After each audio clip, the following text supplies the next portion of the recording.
Good evening, everybody. Thanks for joining the last onX Hunt Masterclass of 2024. We are in a different room than we normally are tonight, so apologies if the audio is not quite what it is on most of our classes. We just kind of have to make do with the room that was available to us tonight. We'll get going here in just a minute or two. While we're waiting for everybody to get logged in, a couple housekeeping items.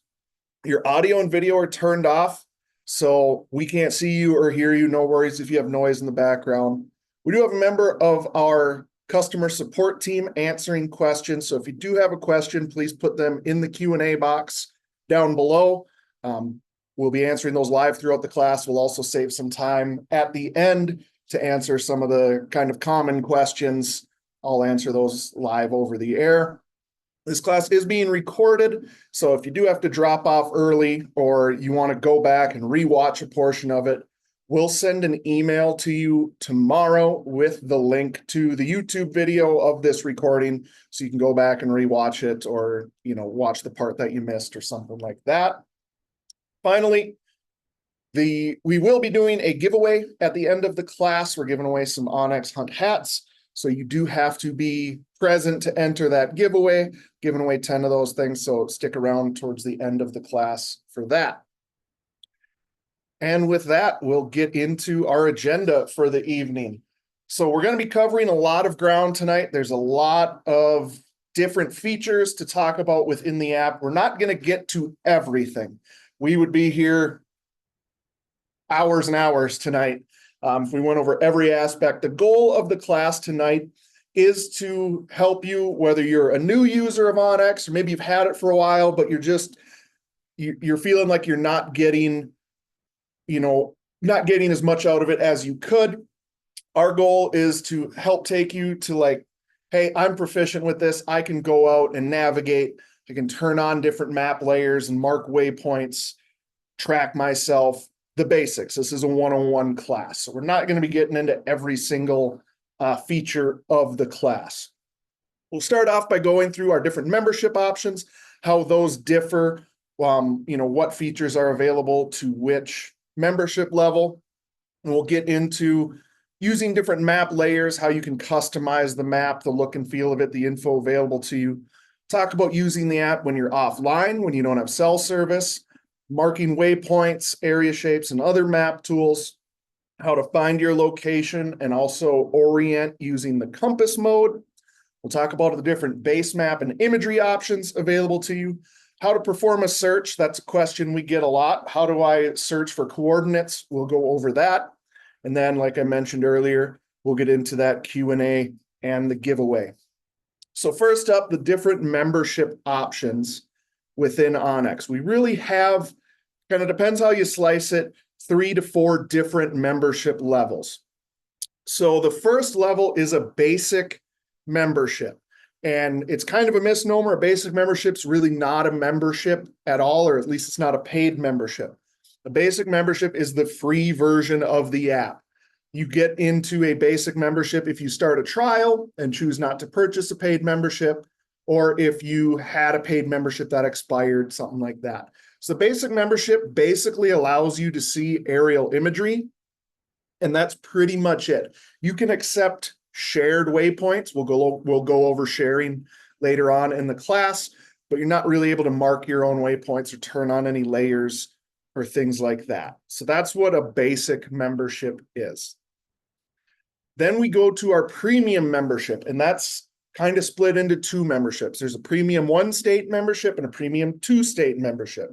So now the premium 1-state membership gets you access to all of our nationwide map layers. So we'll go over a bunch of those in a bit, as well as the land ownership information for 1 state. So if you typically hunt 1 state, you live in Pennsylvania and that's where you hunt, premium 1-state might be a good option for you.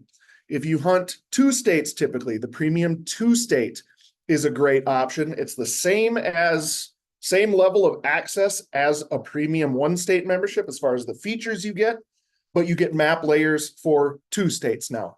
So if you're a person who, hunts Pennsylvania and New York, or maybe you hunt Michigan and then you go out west and hunt Idaho every year, and those are your 2 states. So you can choose which 2 states you want to have there. And then finally, the elite membership is our full spectrum membership, gets you access to all the bells and whistles that we have within the app. So the elite membership gets you access to map layers in all 50 states, plus Canada. So you get land ownership in all 50 states, public, private, hunting districts, all of that. It also gets you access to some elite only features within the app. We'll go over some of those imagery options. Being an elite onX member gets you access to some upgraded imagery options within the app. It also gets you access to our elite pro deals or our elite benefits. So those are things like educational resources, things like a hunting fool digital membership. We're about to jump into application season for Western big game tags. If you're a person who's interested in that, you get access to the experts at the Hunting Fool. You get access to our hunt research tools, which is a kind of a draw odds type program that lets you see what your odds are of drawing this tag or that tag and keep track of your points. You also get discounts on some of our partner companies or companies that we've partnered with. Folks like Silencer Central, Mossy Oak and First Light, Schnees and Lacrosse, Final Rise, Weatherby. So I don't mean this to sound, too much like a sales pitch or anything, but you can pretty much make your money back on your elite membership with some of those discounts on gear you might already be buying anyways. I hate paying full retail. You guys shouldn't pay full retail either. So if you're an elite member, check out some of those benefits as well. All right, so let's get into the app here. I am going to switch over to my tablet. So if you have, if you're watching this on a computer, on a laptop or desktop, and you have the ability to pull the app up on a mobile device, I highly recommend that. I understand a lot of people probably are watching on a mobile device. That's great too. Just if you have the option, you can follow along. It's a great way to learn. So I have the app here. I'm going to zoom in a little bit. This is on an iPad. If you have an Android device, some things might look slightly different, but the functionality is really very much the same, whether you're on an iOS device or whether you're on an Android device. So I've got my app pulled up here. My blue dot is showing my location. We're located in Missoula, Montana, is our headquarters. That's where I'm coming to you from. And as I'm looking at the map, I can see, of course, the satellite imagery there. And then you might notice some writing and some orange lines. That is the private parcels around us. So that is my private lands layer that I have turned on. If I zoom around a bit, you can see some government lands, some public lands nearby. If I turn those off, I'm going to turn off my government lands and private lands. Maybe your map looks something like this, where it's just satellite imagery. That means probably one of two things. You don't have a paid membership so that you don't have access to those layers, or those layers are turned off on your side. So I'm just going to back out of where I was there and show you how to turn those layers on. In the lower left-hand corner, if I tap the Hunt Map Layers button, so that's lower left, kind of a black and orange button, Hunt Map Layers, that opens up my Map Layers folder here, we'll call it. This is really kind of the meat and potatoes of the onX app. This is how you can customize your map and put on the pertinent information that you want to see. Layers are grouped into different collections or different folders. You see them listed on my screen right now. I've got Montana, North Dakota, South Dakota, and then some other folders like current conditions, land and access. We'll get into those in a bit. We're going to start off in our state folder. Being as I'm located in Montana, I'm going to use Montana for my example, but whether you're in Montana or Alaska or Florida or wherever, it's still going to be pretty much the same information. By default, when you purchase a membership and download the app, your chosen state will be turned on. So your private lands layer and government lands layer, as well as your hunting districts, will be turned on. You can turn them off just by tapping those green switches on the right-hand side. That's how, if you look up top, you can see my map is changing as I turn those on and off. It becomes a lot more easy to see when I go to the government lands or the public lands. You see that coloration changing there. So a common question we hear from folks is, I know I have a paid membership, but I can't see land ownership. What's going on? 9 times out of 10, the layer got turned off. It's pretty easy to turn that off, forget about it, and come back a week later and freak out and say, what's going on? I know I paid for this. Why aren't you giving me the info? Double check that those layers are turned on. That's the most common, most common reason why that wouldn't be showing. So let's dive into some information about the private lands layer here. You see the parcels in town here have an orange boundary around them showing the boundaries of those private parcels. They also have a name on them, whether it's a person's name or an LLC or a limited partnership or a trust. If you tap on a parcel, that's going to pull up more information about it. And tapping on the map, as simple as it sounds, that really is the best way to learn what something is. We don't have a traditional map key or legend like you're familiar with on a paper map. Our legend is accessed by tapping on the map. If you're ever looking at the map, you're like, I'm not sure what that is, what this filter is, what this information is. Good starting place is just tapping on the map. That's going to pull up this information card. We call it a query card because you queried the map. So first off, it's going to tell me this is private land. And then it's going to tell me the owner. In this case, it's an LLC, and it'll give me the tax address, the county, the acreage.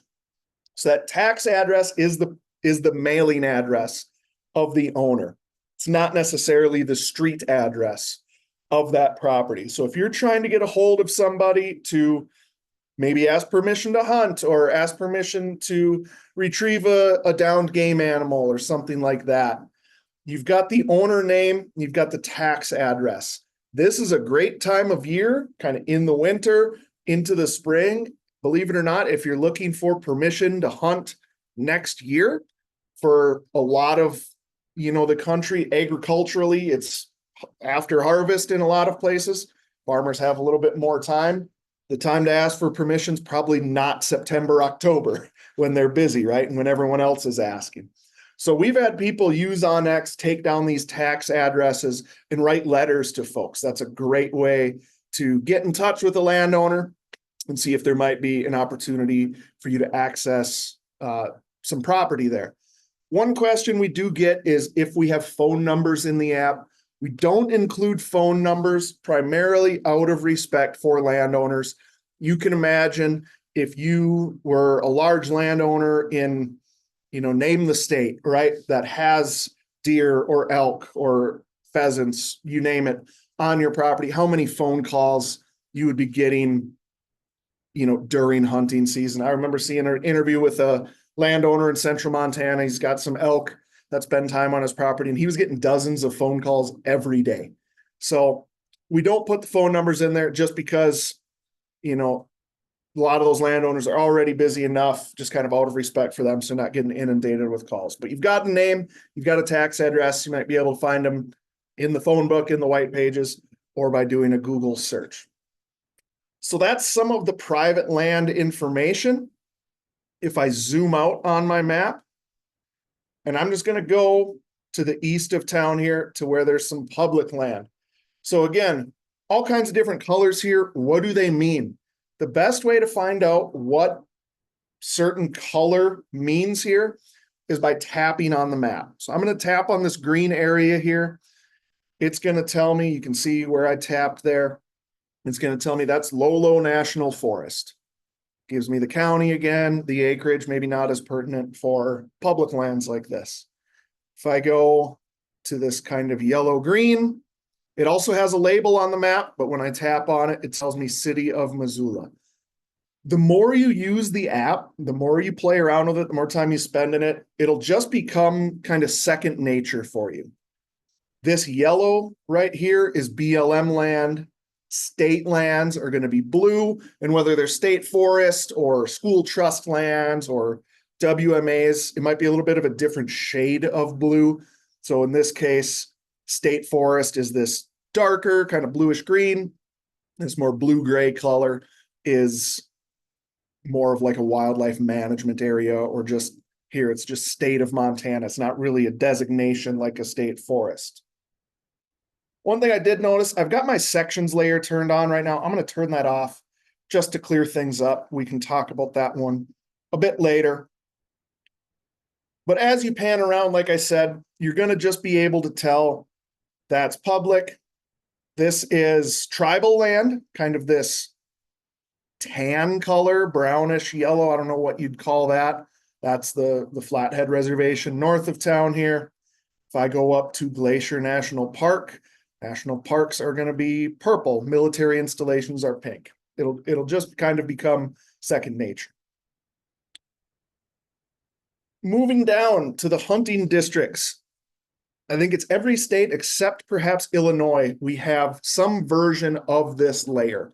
Your state probably calls it something different than hunting districts. It might be deer permit areas. It might be game management units.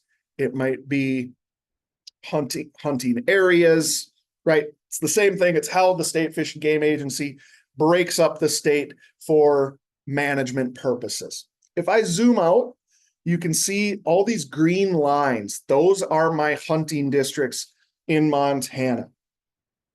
Now, the reason I mention this is in a lot of states, particularly in the West, states will break up their units or their districts by species.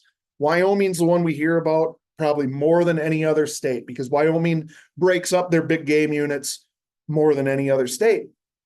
So if I tap on, see where it says Montana hunting districts, if I tap on view options, we've got 17 different options here for the different districts. So deer and elk for Montana is chosen by default. In your state, it's probably deer units if they're broken out that way, or it's big game units, depending.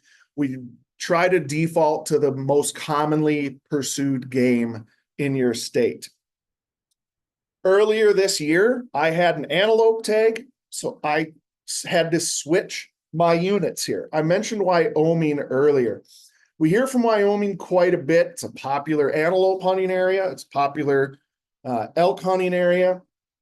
And they will change their units based on the species. So a lot of times we'll get a call and somebody will say, hey, I'm looking at the units and I'm looking at the Fish and Game website and they're different. You guys have it wrong.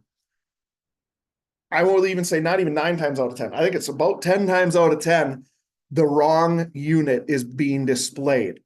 So you've just got the wrong, we call these sublayers here. I've got the antelope hunting district turned on right now. If I scroll down, take a look at the green lines when I switch to deer and elk. Some of them change. Some of them stay the same. But if I go to the western side of the state, especially if I zoom out, you can see that difference because we don't have very much antelope hunting west of the Continental Divide in Montana, really. There's a few units, but most of it's central and eastern part of the state. So double check, make sure that you've got the correct units turned on, whether it's big game, whether it's turkey, whether it's migratory birds. Make sure you've got the correct one turned on there. I'm gonna flip back to deer and elk just for now. The last layer I want to talk about in Montana is the block management layer. Now, block management is our state's, a lot of people call them walk-ins. It's public access to private lands where landowners will enroll in this program. They open up their land or a portion of their land to public hunting, and then they receive a stipend or some form of a payment from Fish, Wildlife, and Parks in Montana for opening up that access. I think it's 27, 28, I think last I checked, states have a program similar to this. Your state may not, but a lot of them do. It's a great opportunity to find hunting areas in spots, where if you're in a state that doesn't have a lot of public access, something like that. So they will look like this. They've got a black boundary around them with red dots. So, and I mentioned in Montana, we call this block management. In Kansas, it's walk-in hunter access. Every state calls it something different. Access, yes. Plots, walk-in areas. Okay, VPA, voluntary public access, things like that. But if you want to find out more information, for example, in Montana, we have a couple different types of block management areas. We have type 1s and type 2s. Type 1 is typically, there's a sign-in box. You put down your name, your address, your vehicle information, the date. You put that in the box. You carry another slip. That's your permission slip to hunt for the day, and off you go. A type 2 requires sometimes calling a landowner, or some of them, they're like a drawing, a lottery you have to enter to get access. So it's important to know what type, what the rules are for each property. Again, if you tap on the property, it's going to give me the private lands information. It's going to give me some hunting district information. And then if I scroll down to this section that's titled Montana Block Management Areas, it tells me the name of it, when it closes. In this case, it's January 15th when there's an archery tag that closes on that date. So they stay open through then. And then there's links to the State Fish and Game website. So when applicable, we will link you out to the source of truth, right? The managing agency that manages these partnerships. You can click, I'm not going to click on it right now because it'll kick us out of the app for a bit. But if I click area info, that orange link that says visit website, that will take me to Fish, Wildlife, and Parks. It'll take me to the PDF for this area and tell me all of the specifics of that area, what's allowed, what's not, all the rules and regulations. So again, not every state has that, but if your state does, highly recommend checking it out. Can be some fantastic hunting opportunities on those walk-in areas. All right, so you see I've got a few different states listed here. If you have an elite membership, you've got access to all 50 states, you can turn them on whenever you want. We recommend not turning all 50 on at once.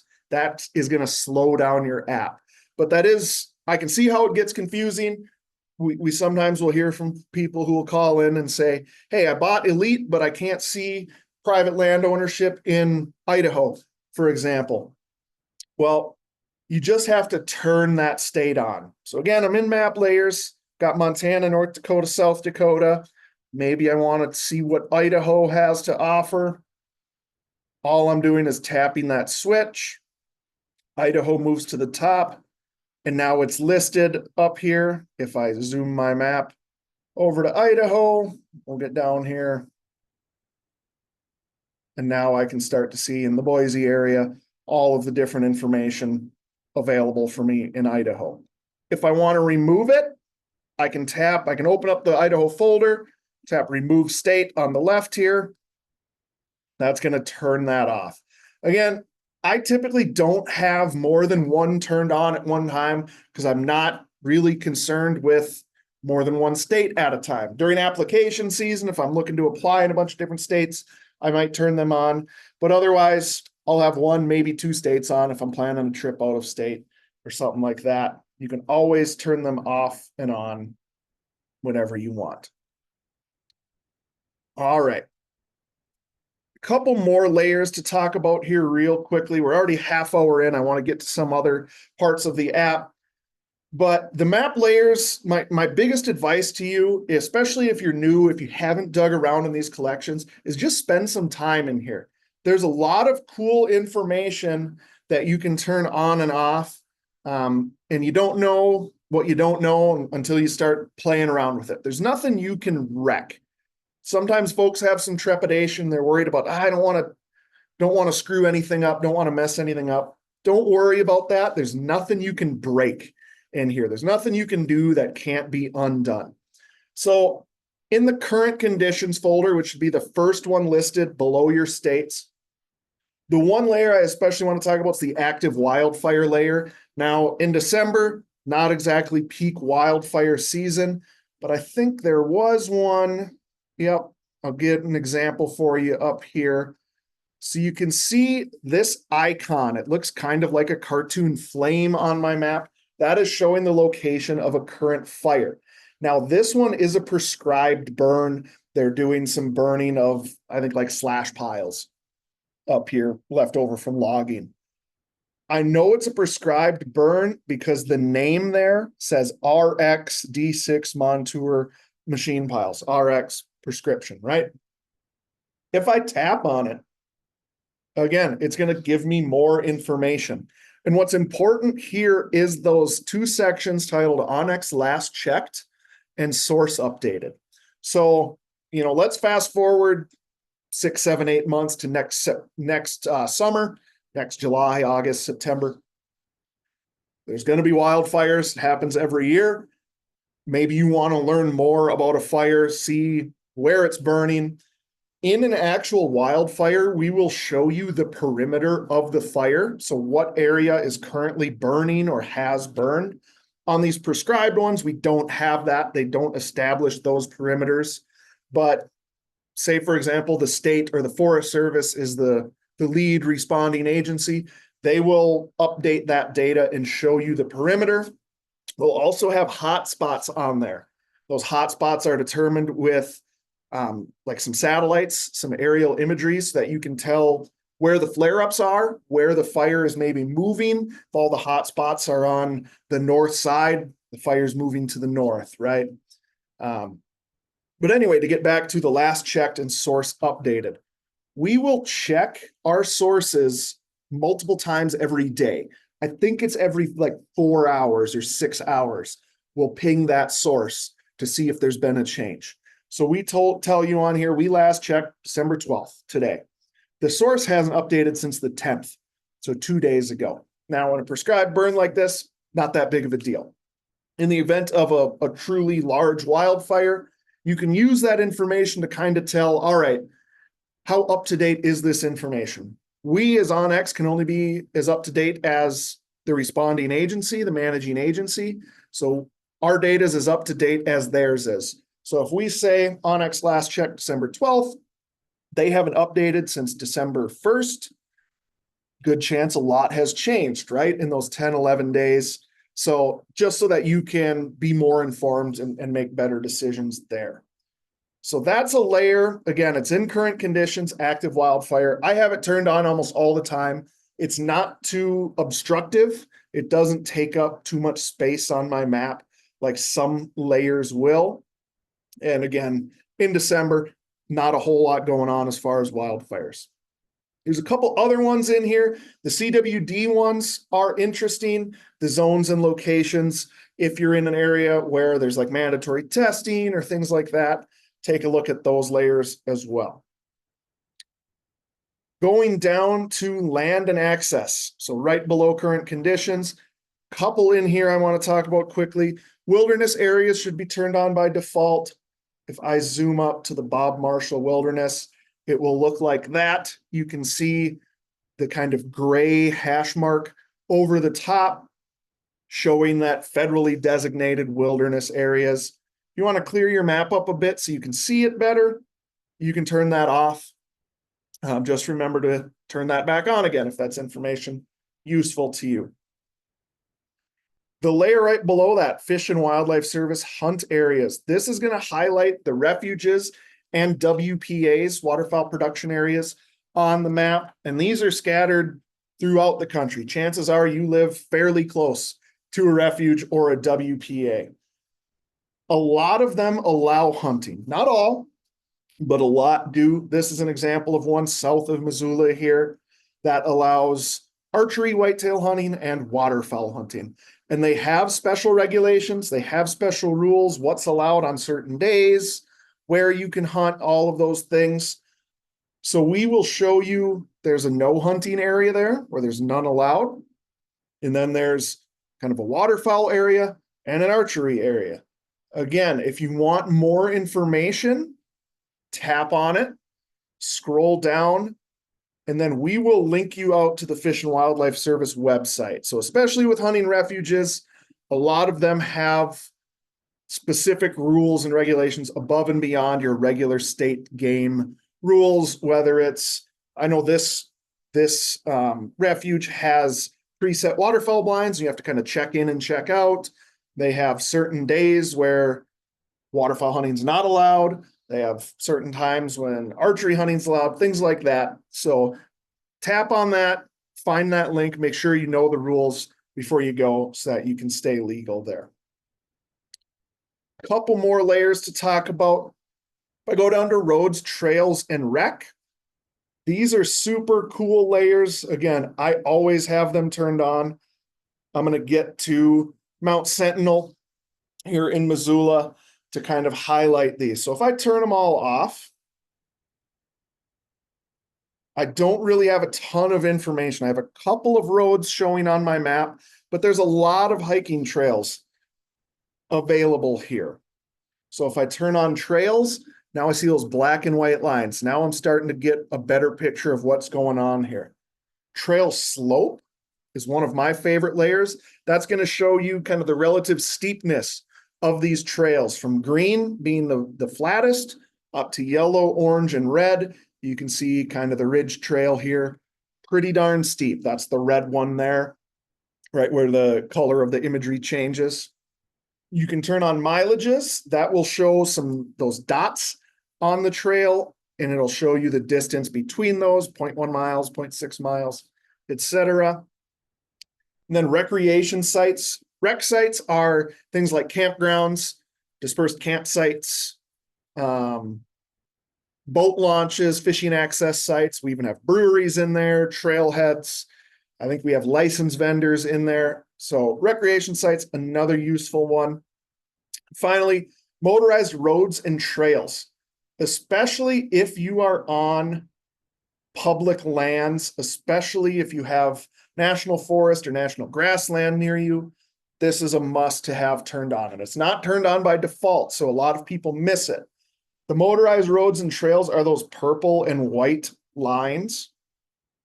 So those are going to be, just like it says, roads where motorized use is allowed, and they're going to be more maintained than some of these other lines you see. You see kind of those white dashed and dotted lines on my map. Those are roads, but they're typically not as well maintained. There's been a lot of logging historically in our area of Western Montana. So some of those roads were punched in by a logging crew, who knows, maybe in the 50s, and hasn't really been maintained since. So still useful for hiking. I love grouse hunting on them. Hiking along them, packing out meat is easier, but they might have a 15-foot spruce tree growing out of them because they're not maintained, right? So I'm not driving my car, but useful for walking. But these purple and white lines are more well maintained. Again, tapping on it is really the key to learning more. So I tapped on this road, scroll down, it gives me the name of the road, the Forest Service ID number, and then this is really what I'm interested in, the accessible by and the open dates. Accessible by is going to tell you if there's a width restriction on a road. Some of these are just dirt bike trails or ATV trails, and they have a width restriction. Maybe it's 50 inches wide or less. So if you have a side-by-side, know your width and whether your side-by-side's allowed on that trail or if it's too wide. This road here is a pretty well-maintained road, accessible by overland. That means like my pickup truck is going to be fine on this road in most cases. Of course, there could always be rock slides or, they're not plowed, so snow this time of year or logs that fell across them. But a passenger car is going to generally be pretty good on these. If it doesn't say overland and the first one's high clearance 4x4, that's still a passenger vehicle, a highway legal vehicle, but it might be the case where it needs to be something along the lines of a Jeep with some modifications or a 4Runner or something like that, something a little more capable, purpose-built for that rougher terrain. And then, of course, side-by-side ATV dirt bike kind of speak for themselves there.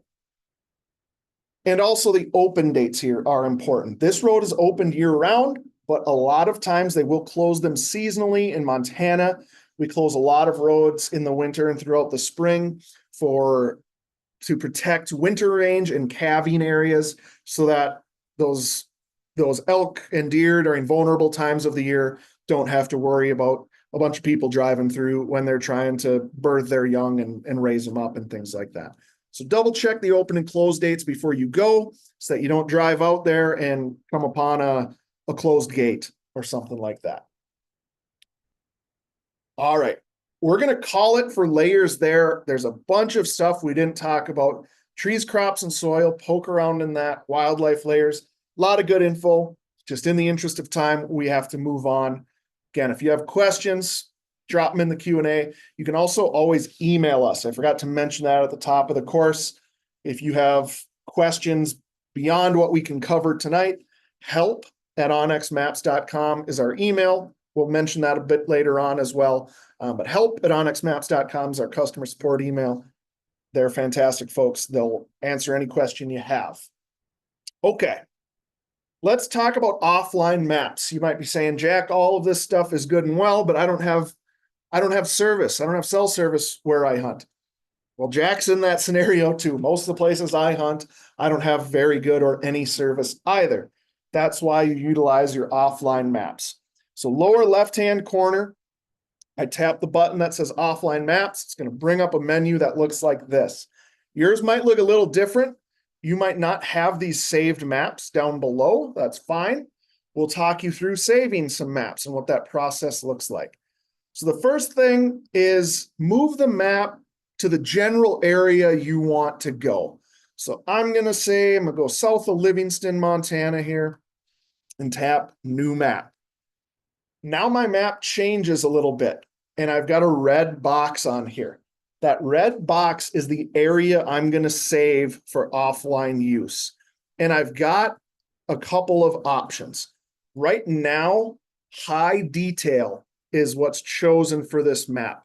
So when we talk about detail level, that refers to the resolution of the satellite imagery. So you're going to have all of your layers, your private lands, your government lands, any of those other layers that you turn on. There's a few exceptions. We have a couple layers that don't work offline, things like precipitation radar, but by and large, the stuff that you're going to need out there, it's available to you, right? So the map detail is referring not to the layers, but to your satellite imagery, how crisp the imagery is going to be. By default, medium is going to be chosen for most of you when you select to save a new map. That is the map size and detail level that I use 90% of the time. As you go higher in detail, because of the download size, the map gets smaller. So depending on how you hunt and where you hunt, you might only need a map this size. As I zoom in, I could make it real small if I wanted to. I go back to northern Minnesota every year. We've got a family deer camp there that we hunt at, and we're not going that far. I think the distance between our farthest stands is like a couple miles from each other. So I will just save one high detail map because I know we're not going to be driving around to different parts of the state to hunt. Here in Montana, I might drive around quite a bit.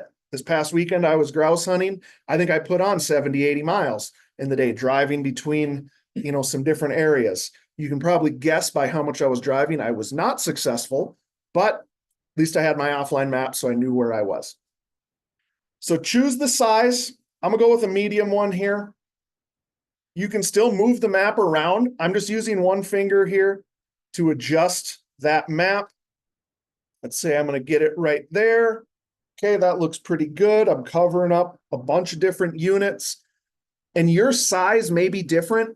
It's going to be dependent a bit on the screen dimensions on your device. I mentioned before, this is an iPad. You have an Android phone, the dimensions might be a little bit different. Don't fret about that. Not a big deal.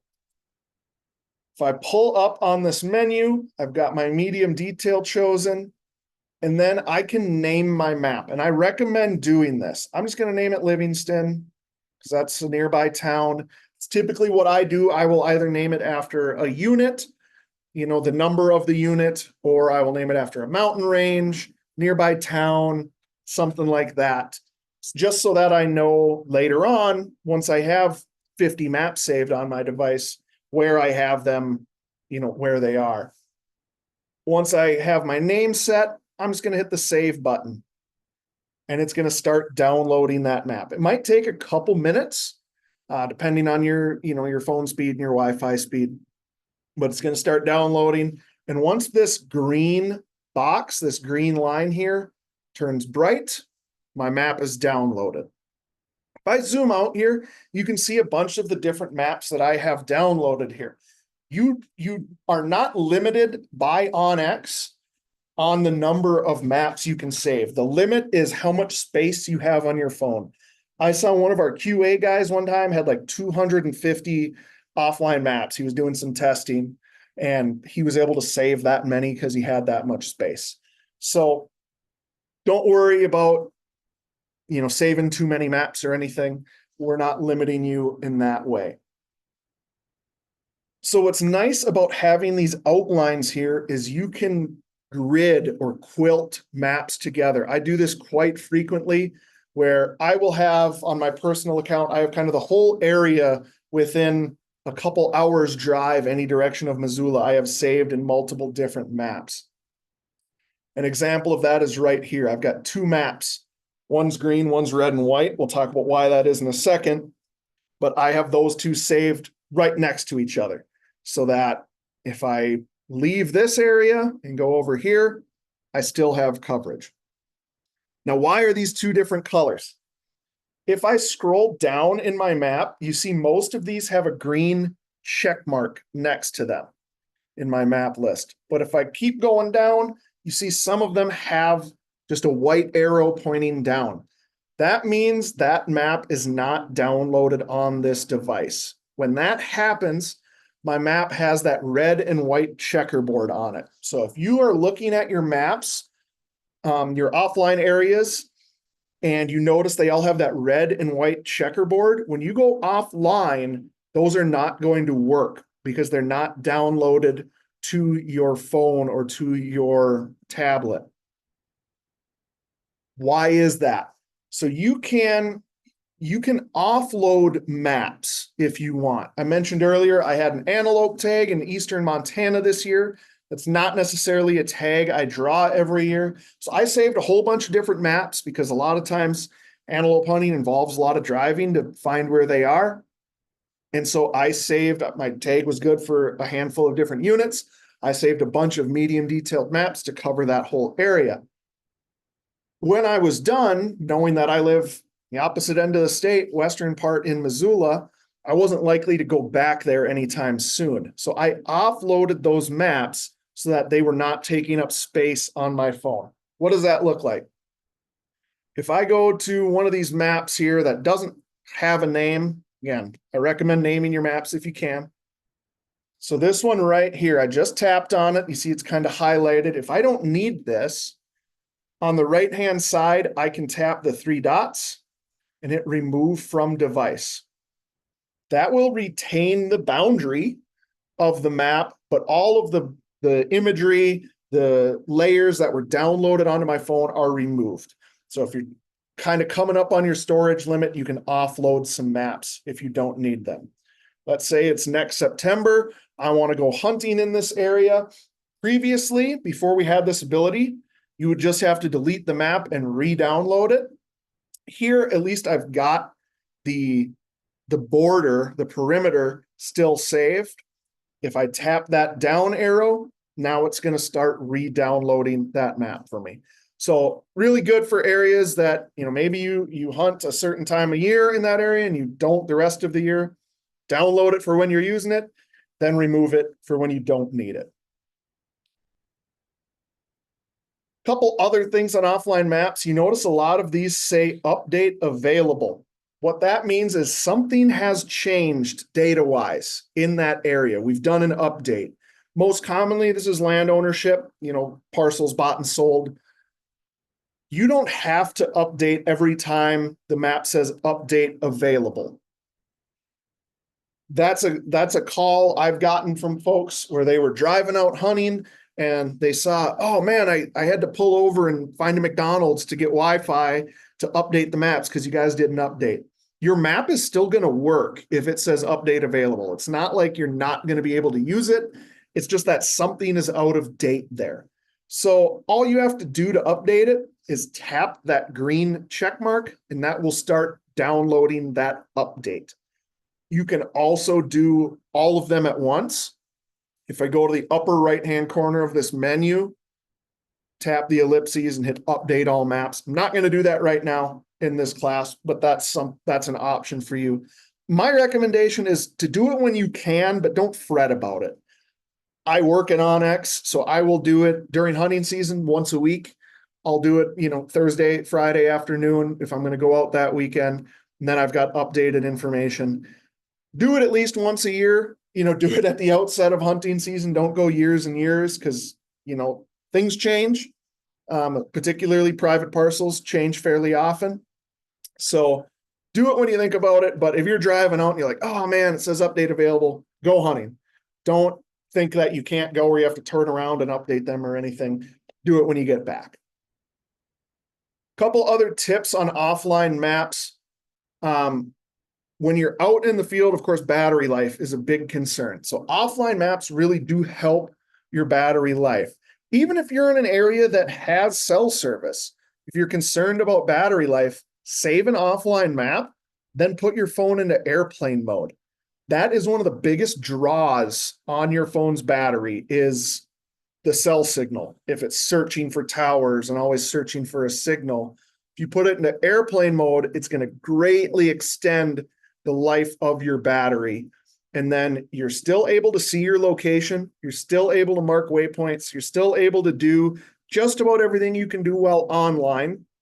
Track yourself, see the land ownership information, pull up landowner information, all that, while you don't have cell service, while you're in airplane mode. So that's going to save a lot of battery life. I do carry a power brick, a power bank, whatever you want to call them. They're pretty ubiquitous now.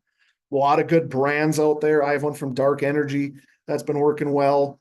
Otter makes some, Mophie, Goal Zero, whole bunch of different brands out there. You can probably find one at your local grocery store or gas station. I always carry one as a backup, but when I'm in airplane mode, very rarely do I have to charge up during the day. For me personally, the way I hunt most of the time, I'm coming back to a truck or the house. So I'll just charge up at night. But if you're backpack hunting, an extended trip, using airplane mode and a power bank can get you quite a few days out in the woods without having to come out to recharge or something. Okay, let's move on from offline maps there. I'm going to get back to Missoula here. I'm going to zoom in and we're going to talk about waypoints. I'm going to quickly delete a couple just to clear the map up, make it easier to tell what's going on. So your waypoints are probably going to be your most commonly used markup. There's a couple of different ways to mark a waypoint. Along the bottom of my screen in the center, I'm going to tap where it says tools. The icon there looks like a Swiss Army knife. Got a few different options here. The first one I'm going to talk about is mark my location. That's along the top row, second from the right. When I tap mark my location, that puts a waypoint on my location. So this is what I use when I'm out in the field most of the time. When I park the truck, I hit mark my location so I can find it later. If I put up a deer stand or a duck blind, mark my location so that I know where it is. If I see a buck rub or an elk wallow, or I flush some grouse or something like that, I hit mark my location so that I can find it. What you want to do after marking a waypoint is customize it though. This red X doesn't really mean anything to me. At onX, we're all about helping you be more efficient when you're out in the field. So if I mark a whole bunch of red X's a year from now, I don't really know what they mean, right? Then I have to take the time and be like, what was I marking there? Tells me the date and time. All right, what was I likely doing at that date and time? What did I see? right? So I recommend, as best as you can, don't have any plain X's on your map. So to customize a waypoint, tap on it. It's going to pull up this information card. In the lower left-hand corner, tap Edit. Now I can rename it. Since this is the onX office, I'm going to name it Office, name it Truck, name it Big Buck, name it, this is where I tripped in a badger hole, whatever you want, right? The next step after you've named it is to change the icon.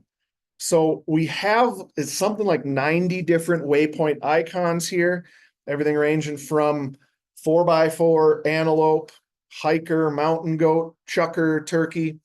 Okay. Choose what makes the most sense for you. We don't have an icon for everything. So sometimes you might have to just say, I use this point of interest a lot. If there's something that's not, it's not a game animal and not a tree stand, I use that one quite a bit. For the office here, I'm going to use house because it's a building. And then I'm going to scroll down. So choose the icon you want, set your name, and then choose your color. And color is an overlooked aspect of waypoint customization that I think is super useful.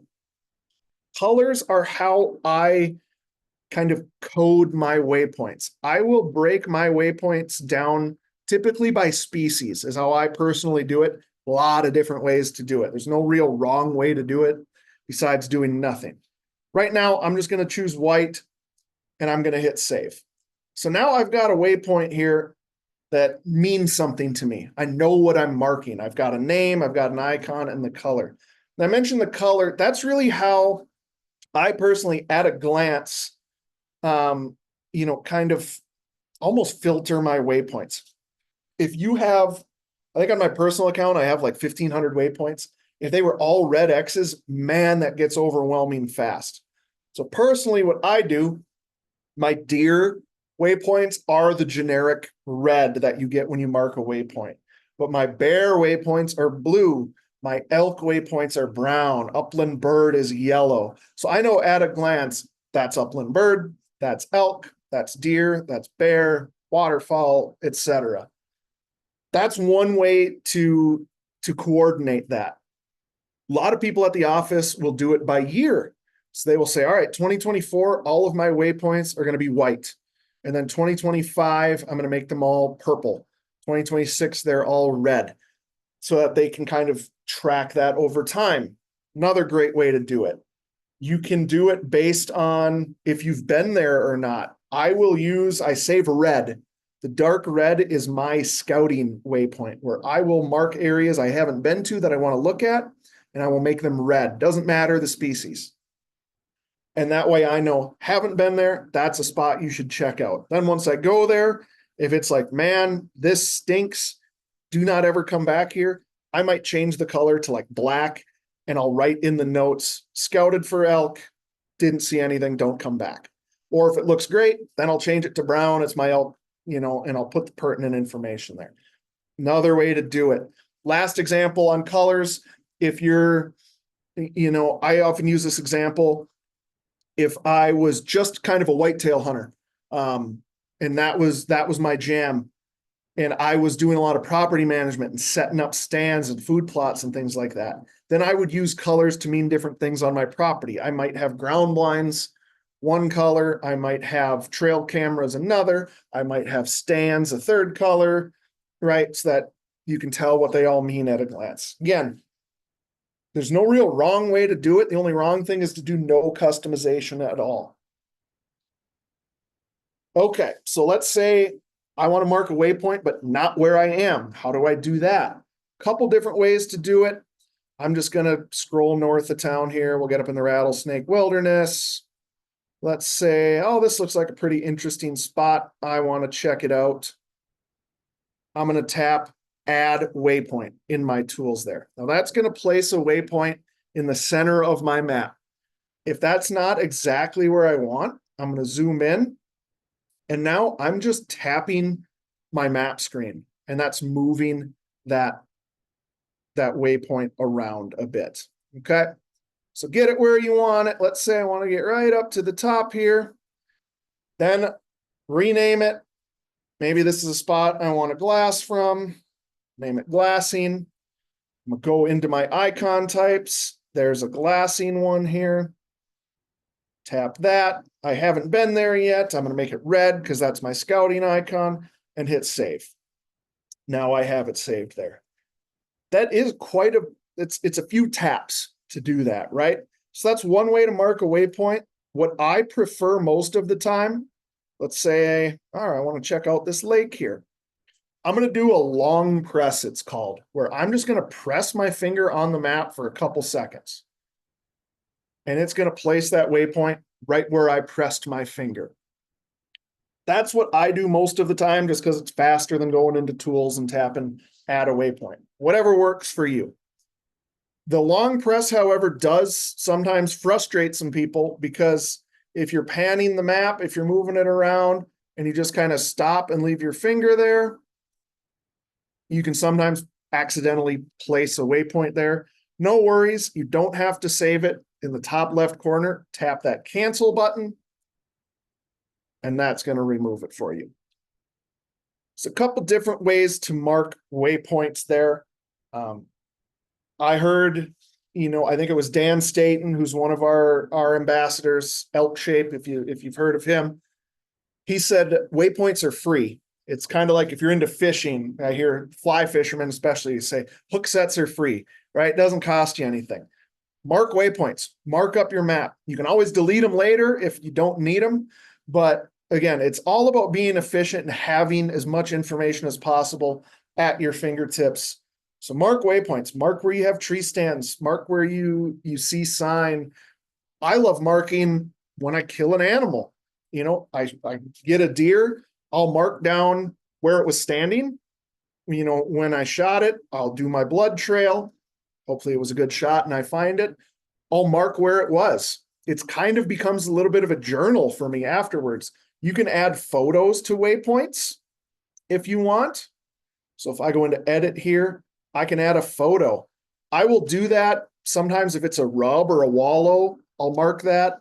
I will do that for tree stands. Sometimes I'll just take a picture of the tree stand and throw it in there. And then, my deer from this year, take a picture. Years later, when I'm looking at it, like, oh yeah, I remember that deer. And I put some notes in there, put some information, shot it 23 yards at 8:30 in the morning, whatever. Just kind of a fun way to journal and keep those memories there. Let's talk about sharing waypoints. Now, this is really cool if you're hunting with other people. So let's say this is a ground blind that I marked. And I want to send a buddy in there. Got a friend who wants to go deer hunting, like, hey, go sit in my ground blind. You got a good shot at a deer coming by. They've never been there. I don't have to go with them like the old days. I can share this with them. So I tapped on the waypoint. It's marked Jack's blind. Lower left-hand corner next to the edit button is the share button. You can share with a link or share nearby. Now, share with a link is the most common way you're going to share a waypoint. That generates a text link, basically, that you can text message to somebody. They will receive that text message on their phone. It'll tell them, hey, Jack has shared a waypoint with you. They'll tap on it. They'll open up their onX app, ask if they want to add that waypoint to their map. When they say yes, boom, that waypoint is on their map. So again, marking marking tree stands, ground blinds, duck blinds. If you want to meet up somewhere, hey, this is where we're going to meet up in the morning. Send a waypoint to everybody so that they know where you're going to meet up. I used this year. I killed an elk. I had a buddy who lived about an hour away. Him and his dad were going to come help pack out. Sent a waypoint to where the truck was parked. I run a track on my way in. So I sent them my track. You can share that as well. And then I sent a waypoint of where the meat was stashed. So they knew exactly this is where we parked. This is the trail we're going to walk in. And this is where Jack is with the meat. I was lucky enough I had cell service there, of course. Only works if you have service.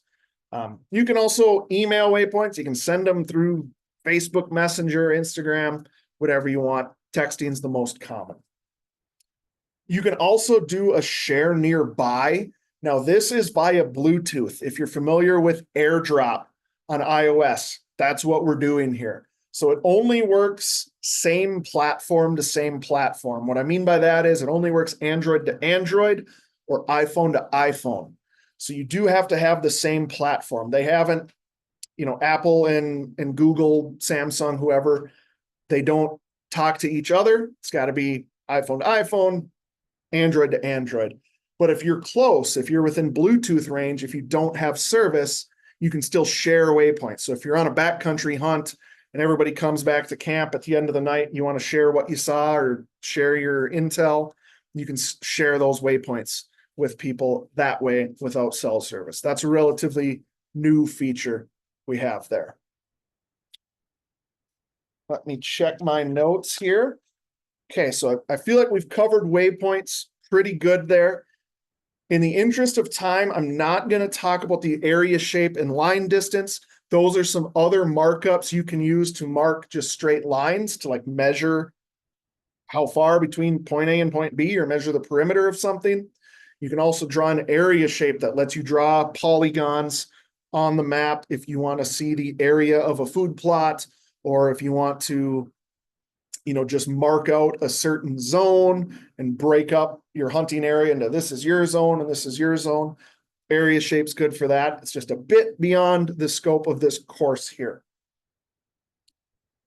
Let me get back to my location. So I just did something there where it zoomed the map back to where I am located. If I move my map, I can't see my blue dot. Jack, how do I get back so that I can see my location? In the lower right-hand corner, there's a button that looks kind of like a crosshair. That's your location button. Tapping that zooms the map back to where you are and centers your location on the map. Okay, I'm gonna zoom in a little bit. Hit that button one more time to make sure I'm centered.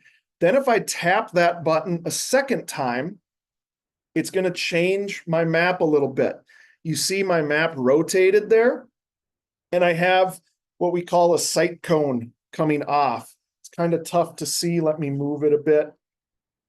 I'm going to delete this waypoint just so that we can see it a little easier.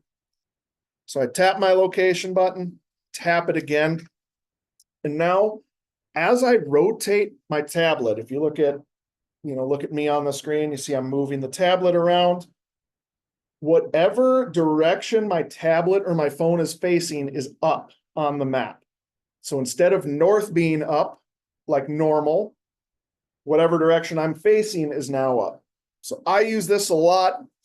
Be careful when you're driving, be safe. We don't want you, driving down the road and staring at onX. But if I'm a passenger in a car, or if I'm, just hiking or something, and I'm going down a trail, I will put it into this kind of like heads up mode, is what I sometimes call it, so that you can easily tell what's on the right of me, what's on the left of me, what's up front, what fork of the road do I need to take, where do I need to turn, all those things.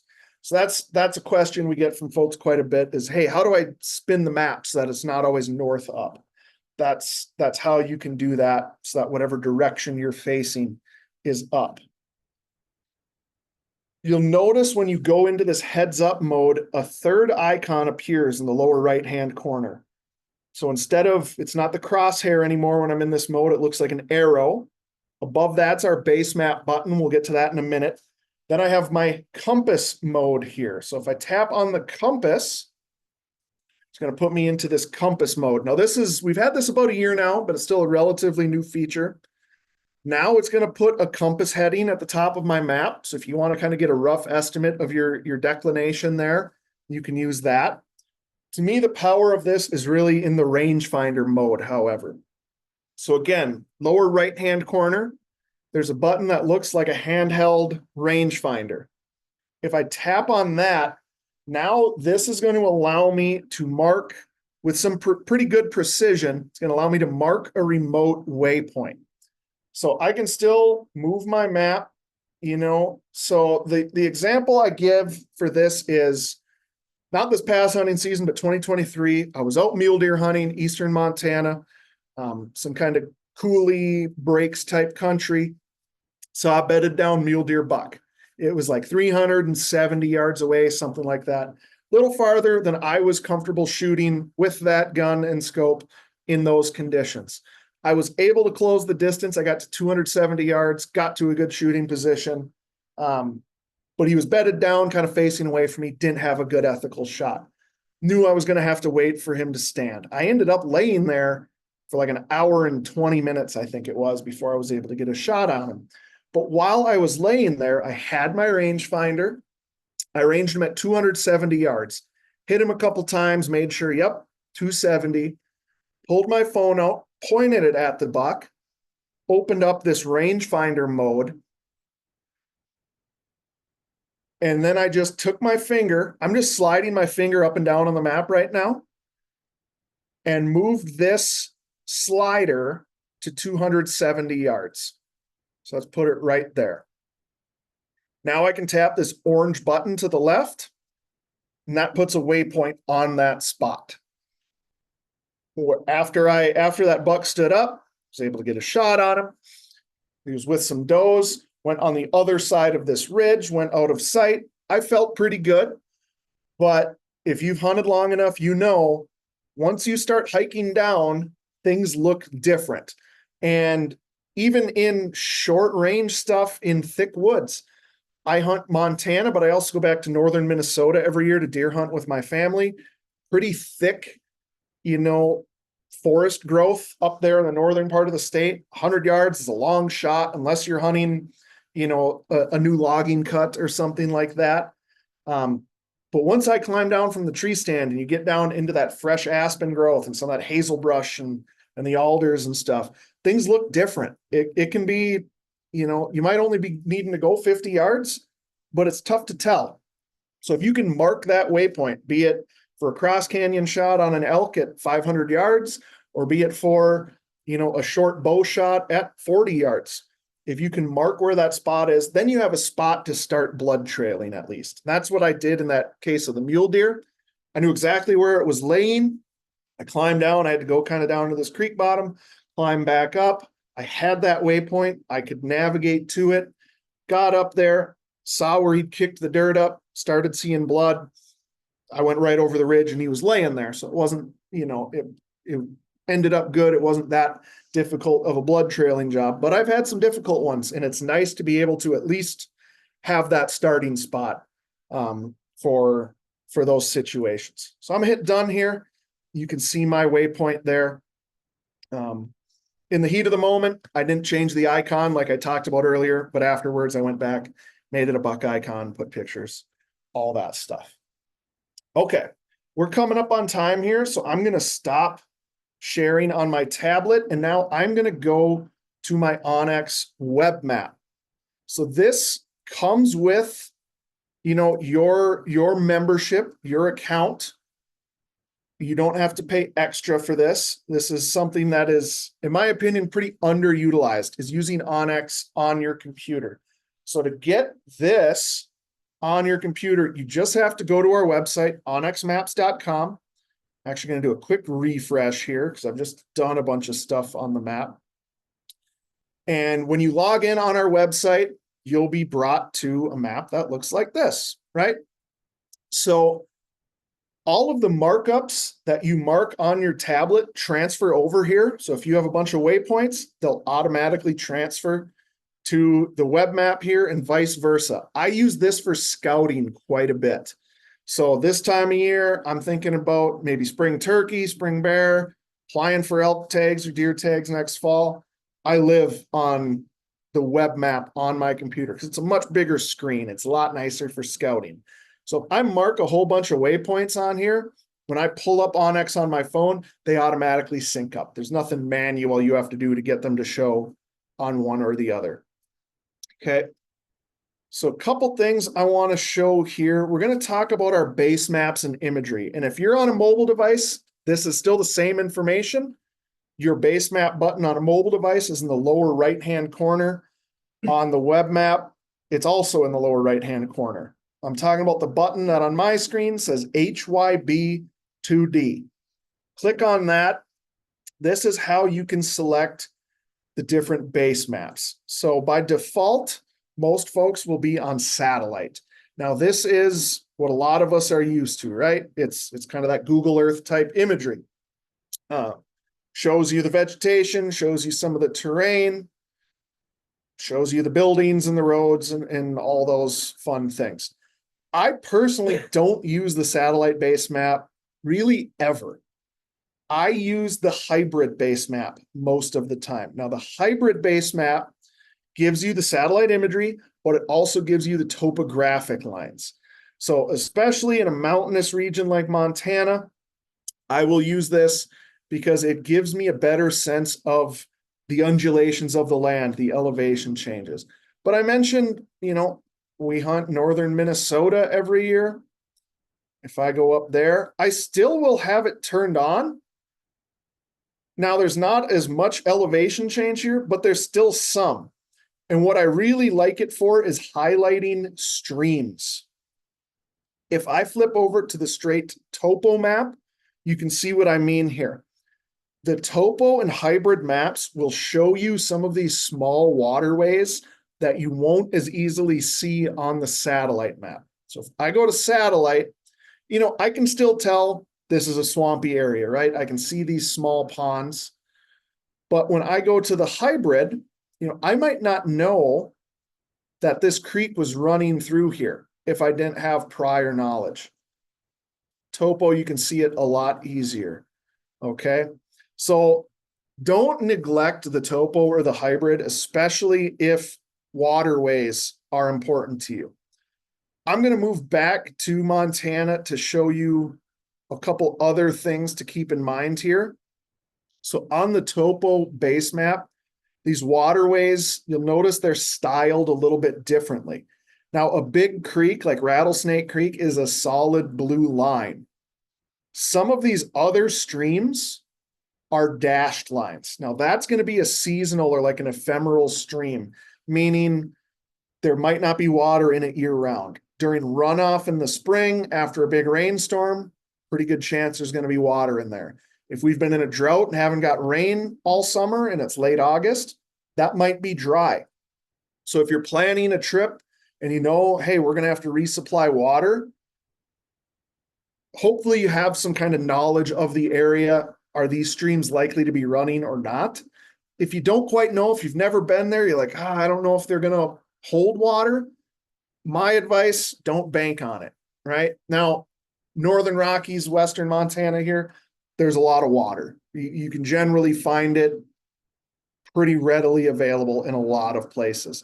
If I was hunting Southern Utah, Arizona, New Mexico, might be a different story. Nevada, right? And you might want to pick out some of these bigger streams here that run more regularly. All right, I'm going to flip back to my satellite imagery. And I'm going to talk about a couple of our different imagery options. Now, this is one part where having the elite membership gets you something above and beyond what premium members have. So all of the base map stuff I've talked about now is available whether you have a premium or elite membership. If you upgrade to the elite, you get access to HD Topo, which is brand new. We'll talk about that in a minute. Leaf off imagery and recent imagery. I'm going to zoom in on Wisconsin here so that I can give you a look at the leaf off imagery. When I turn that on, you see the imagery, the satellite imagery changes to like a fall or winter picture. It's kind of stark when I switch between them. This was a common request we got from customers of, hey, that image looks like it was taken in June. I'm not hunting in June. Can I have an image from hunting season? Want to be able to easily tell evergreen trees from deciduous trees. I want to be able to see some of those trails through the woods that I can't otherwise see as easily. So leaf off imagery is not available in every state. I think we have 15 at the moment, all east of the Rockies. We are working to add more. It comes down to, is it available? Is it the quality that we need? Sometimes you have some like, yeah, it's it's winter imagery, but it's pretty blurry. So we're limited there. Obviously, we have it in Wisconsin here. If we don't have it in your state, like we don't in Minnesota, you'll see no leaf off imagery available there. So again, it's not like we're just saying, we don't care about you, Minnesota. It's maybe just a factor that there wasn't imagery available to us, or it wasn't the quality that we require in here. So do take a look at that, particularly if you're in the eastern half of the country. I'm going to move back to Montana to show you the recent imagery. Again, you do have to have an elite membership to access this, but recent imagery is imagery that's taken via satellite on a 2-week cadence. So if I close out here, you can see in the Bitterroot Mountains, we've got some snow. Along the bottom of my screen here, it tells me the date range this was taken. So it was taken sometime between November 25th, December 9th. And you can scroll back throughout time. So if I go back to October, there was no snow in the Bitterroot Mountains. You can go all the way back to, I believe it's March 2023 was about when we released this feature. So you can go back in time. I use this quite a bit. Spring bear hunting is kind of my thing. I use it quite a bit to check snow levels to see, hey, is it even worth me driving up there, or can I not even get in there because there's too much snow? You can use it to check water levels for waterfowl hunting. A lot of folks will do that. If you're hunting farm country, particularly, I'm also an upland bird hunting nut. Pheasant hunting is awfully tough when all the corn is standing still, right? So you can use it to check, hey, where's the harvest at? Have they been pulling crops out? Now, of course, it's a 2-week, picture there, so it doesn't tell you exactly what's going on, but I can look at it and say, all right, at least within that 2 weeks, half the corn was out. There's certainly going to be more of it taken out, by this point. You can kind of check it that way. You can use it to check, have the leaves fall, and all kinds of different things. In the summer, you can kind of check some of the fires, check the burns, see what those look like as well. So again, that's recent imagery. Do have to have an elite membership for it. And finally, our HD topo. This is brand new. This is pretty exciting. When I turn this on and zoom in, I'm just going to turn it off and on. So this is our regular topo. This is kind of what we've always had. When I go to HD, what a difference that makes, right? How much easier is that to tell what is going on here? I pride myself on being pretty decent at reading a topo map.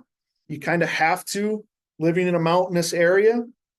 But man, how much easier is that to tell? Look at how much more detailed that is. So I love this. I've barely scratched the surface of it, but take a look at that HD topo there if you get a chance. We do also offer 3D. We're kind of getting a little long here. Don't have a ton of time to go into it, but man, that 3D with the HD topo, that's pretty sweet. That's some high level of detail that wasn't available until now. So check that out as well. All right. Last thing in the map I want to talk about is the search. So you can search for a number of different things within the app. One of the common questions we get is, how do I search for coordinates? How do I mark a waypoint from GPS coordinates? Web map, it's in the upper left-hand corner here, the search bar. On a mobile device, it's in the upper right-hand corner. Looks like a magnifying glass. That's what you're looking for. You tap on that, it'll open up the search function. I'm going to search if I have coordinates. If I want to mark a waypoint from a set of coordinates from a buddy, from a different mapping app, whatever, you can just type them in here. We recommend using decimal format. That works best for search. If you have them in UTM or DMS, you can, there's a lot of online converters, plug it into that converter and, go from there. So your first number, I'm just going to go 46. I think we can go to like 5 decimal points. Just going to do that right now. Your second number, your longitude has to be a negative number if you're looking in the Western Hemisphere. If you don't put a negative number, it's going to put you on the other side of the world in Europe or Asia or something. If that's what you're looking for, great. I'm guessing most of this audience probably is concerned with North America. So it's going to be a negative number. Just going to type in something generic. It gives me my result down here. I click on that. It's going to zoom the map to that location. I got this little icon right here. We're in Texas, or we're in Montana. It's owned by somebody from Texas. I'm going to add a waypoint and hit save. So you search for your coordinate, you click on it, the map's going to move there, add a waypoint. That's how you can mark waypoints from a set of coordinates. Okay, and that was just, it's a random spot I picked. Doesn't really mean anything to me other than that.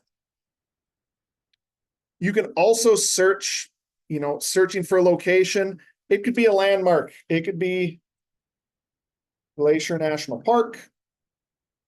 Hit enter, it's going to think. Click on that first option, it's going to bring me to Glacier. You can search for towns, counties, lakes, mountain peaks, things like that.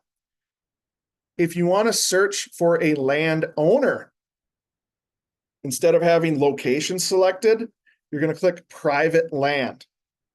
Now you want to recommend having the layer turned on for the state you're interested in, and then move the map close to where you're searching for. What I mean by that is, if you know somebody's land is located in East Texas, move the map to East Texas, because the search results are prioritized based on where your map is looking. So we're in northwestern Montana here. I'm just going to type in John Smith, generic name. You see all of my options down here. It's prioritizing properties or owners that are in northwestern Montana, Flathead County, Lake County, Mineral, Missoula, right? It's not giving me answers for John Smith in New York because my map is looking at Montana. If I was looking for a property owned by a John Smith in New York, I'd want to move my map there. So as best as you can, try to help the search out, try to move the map close to that area and then do that search. Let's say, oh, this looks like the right one. I click on it.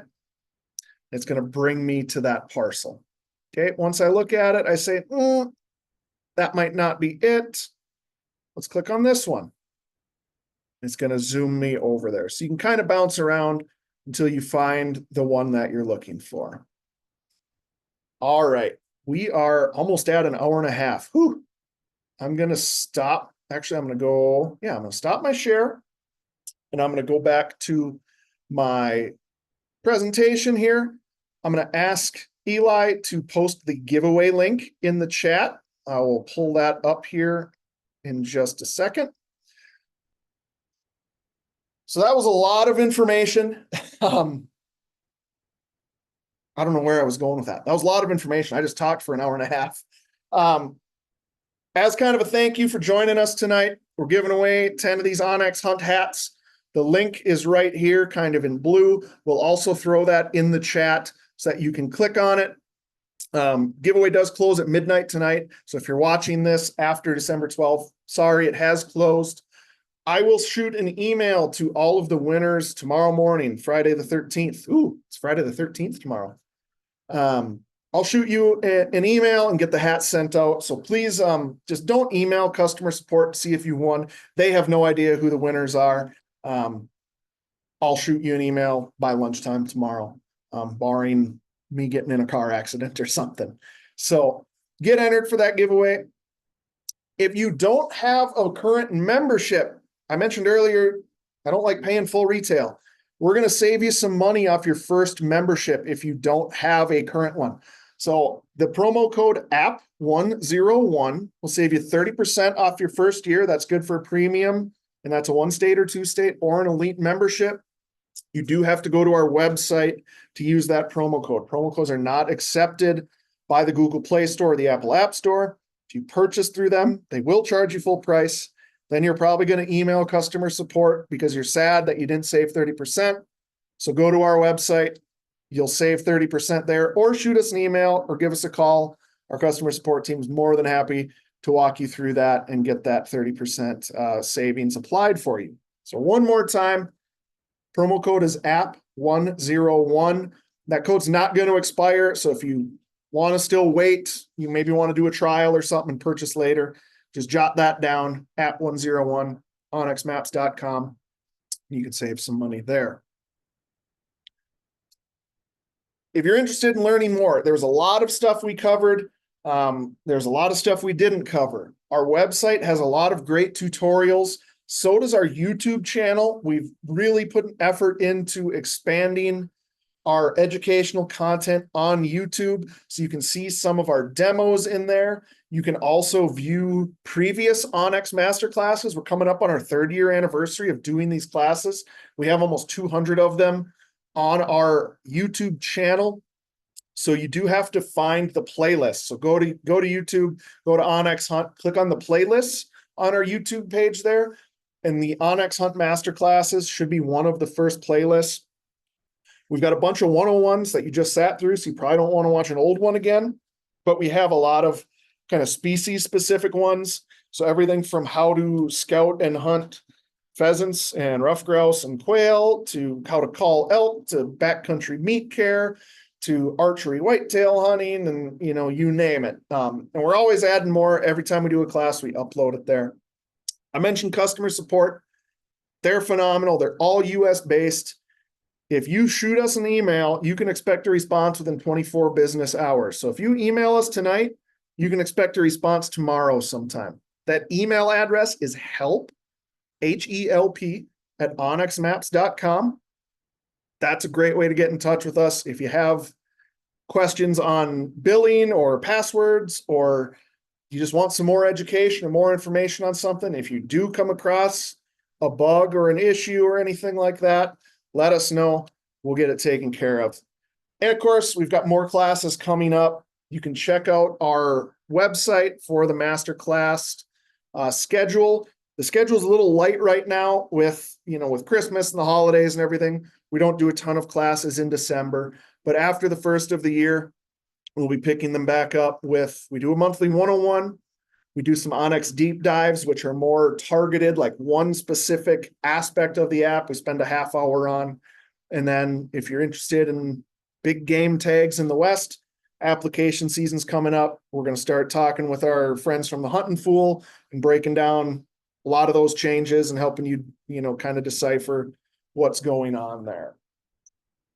So with that, I'm going to see if we have any burning questions that have been sent in.